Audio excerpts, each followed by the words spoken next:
તહેવારના સિઝનમાં લાડુ અને એ પણ પોષક તત્વોથી ભરપૂર જો આ બંને તમને એક સાથે મળી જાય તો બીજું શું જોઈએ। તો નમસ્કાર મિત્રો, એકવાર ફરી તમારું સ્વાગત છે કિચન કલામાં। અને આજે આપણે બનાવીશું અનેક જાતના પોષક તત્વોથી ભરપૂર અને શક્તિવર્ધક એવા ઘઉંના ફાડાના લાડુ। તો મિત્રો, ઘઉંના ફાડાના લાડુ બનાવવા માટે સૌપ્રથમ અહીં આપણે 1 બાઉલ જેટલા ઘઉંના ફાડા લીધા છે। તો હવે આપણે એક વાસણમાં ઘઉંના ફાડાથી 3 ગણું પાણી લઈશું। તો અહીં આપણી પાસે સેમ સાઇઝનો વાડકો છે, તો આવા 3 વાડકા જેટલું પાણી લઈશું અને આ પાણીને ગેસ પર ગરમ કરવા મૂકીશું।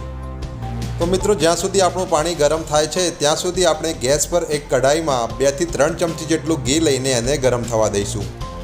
મિત્રો, આપણું ઘી ગરમ થઈ ગયું છે, તો એની અંદર આપણા 1 બાઉલ જેટલા ફાડા નાખી દઈશું અને એમને સતત હલાવતા ધીમીથી મીડિયમ ફ્લેમ પર 6 થી 7 મિનિટ સુધી, જ્યાં સુધી એ બ્રાઉન કલરના ના થઈ જાય ત્યાં સુધી શેકતા રહીશું।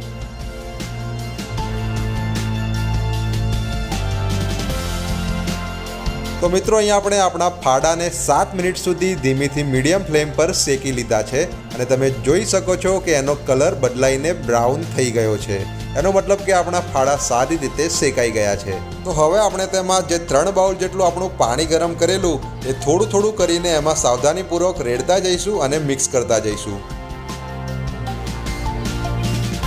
તો મિત્રો, અહીંયા આપણે આપણું બધું જ ગરમ પાણી આમાં રેડી દીધું છે। તો હવે આપણે એને ઢાંકી દઈશું અને 5 મિનિટ સુધી ધીમીથી મીડિયમ ફ્લેમ પર ચડવા દઈશું।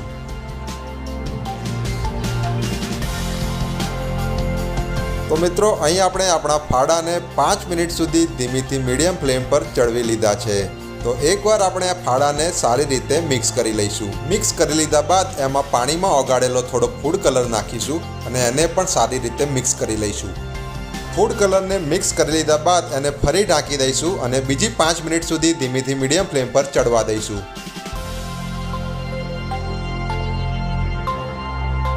તો મિત્રો, બીજી 5 મિનિટ સુધી ધીમીથી મીડિયમ ફ્લેમ પર ચડવ્યા બાદ આપણા ફાડાની ઉપરનું ઢાંકણ હટાવી લઈશું અને એકવાર એમને સારી રીતે મિક્સ કરી લઈશું।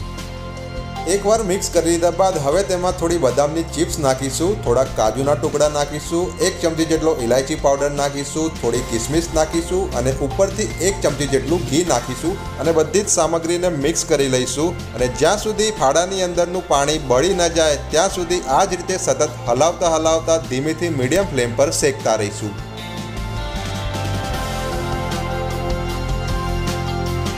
તો મિત્રો, અહીંયા આપણે આપણા ફાડાને બીજી 4 મિનિટ સુધી સતત હલાવતા શેકી લીધા છે અને તમે જોઈ શકો છો કે એની અંદરનું મોટાભાગનું પાણી પણ બળી ગયું છે। તો હવે આપણે એમાં અડધો બાઉલ જેટલી ખાંડ ઉમેરીશું અને ખાંડને સારી રીતે મિક્સ કરીને બીજી 5 મિનિટ સુધી સતત હલાવતા ધીમીથી મીડિયમ ફ્લેમ પર આને શેકી લઈશું।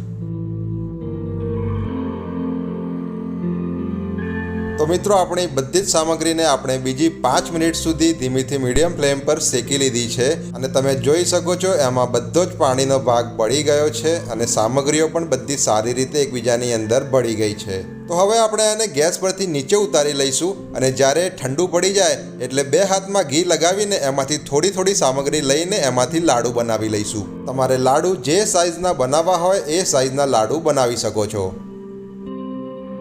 તો મિત્રો, અહીંયા આપણે આપણા બધા જ ઘઉંના ફાડાના લાડુ તૈયાર કરી લીધા છે। આ લાડુ ટેસ્ટમાં એકદમ બેસ્ટ હોય છે, સ્વાસ્થ્ય માટે ફાયદાકારક હોય છે અને તમે આને કોઈ પણ તહેવારમાં પણ બનાવી શકો છો।